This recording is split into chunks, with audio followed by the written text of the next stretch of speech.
Spring has sprung. With the change of the season, you may be thinking about making some changes in your life, too, like becoming more physically fit. Dr. Milady Murphy is here from Shelton's Health and Wellness Center to share her formula for fitness that will also help you avoid injury. Dr. Murphy, good to see you again. It's a pleasure. Danny, I cannot take credit for this formula. It was designed by the American College of Sport Medicine and the American Heart Association. And basically this formula says, if you exercise using these guidelines, you will gain the many benefits of exercise that you and I have talked about week after week on the show. The American College of Sport Medicine recommends, whether you're a beginner or advanced, that exercise needs to be in this range. 3 days a week if you're a beginner, 5 days a week if you're advanced.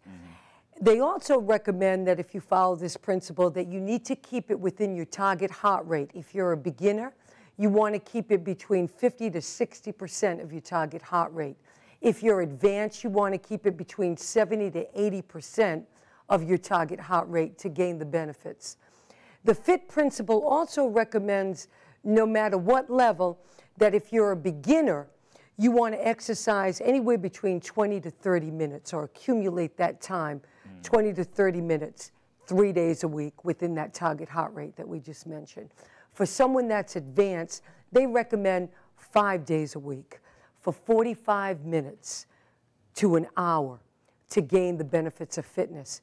And they feel if you follow these guidelines, not only do you gain the many benefits of fitness, which is cardiovascular endurance, as you know, and helps with disease prevention and helps to keep our bones strong. But if you follow these guidelines, you also reduce the risk of injury and burnout because many people do it too much too soon, and that seems to be a problem. Now, it's easy to know when you're a beginner. Yes. But how do you know when you have gone from being a beginner to someone that's more advanced that can graduate up to 4 to 5 days a week and 45 minutes to an hour? Excellent question, Danny.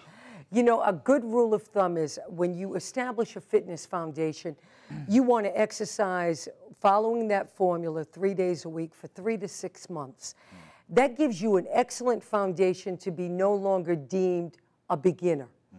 And your body, your joints, your ligaments and tendons have all adapted where you reduce your risk of injury and you're able to increase the days a week and time.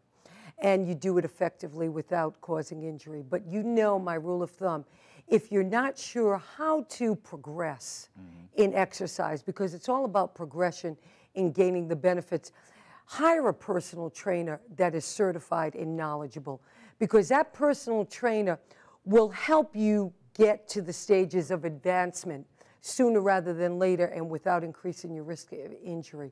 And so that's highly recommended also by the American Heart Association, American College of Sport Medicine.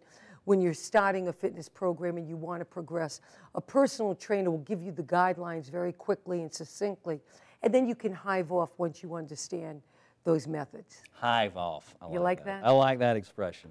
I may say that later to Richard. There you go. Dr. Murphy, thank you so much for being with us Always today. a pleasure, Danny. Yes, ma'am. Thank you. Great advice. The Health and Wellness Center is located at Shelton State Community College. You can find out more about them online at sheltonstate.edu.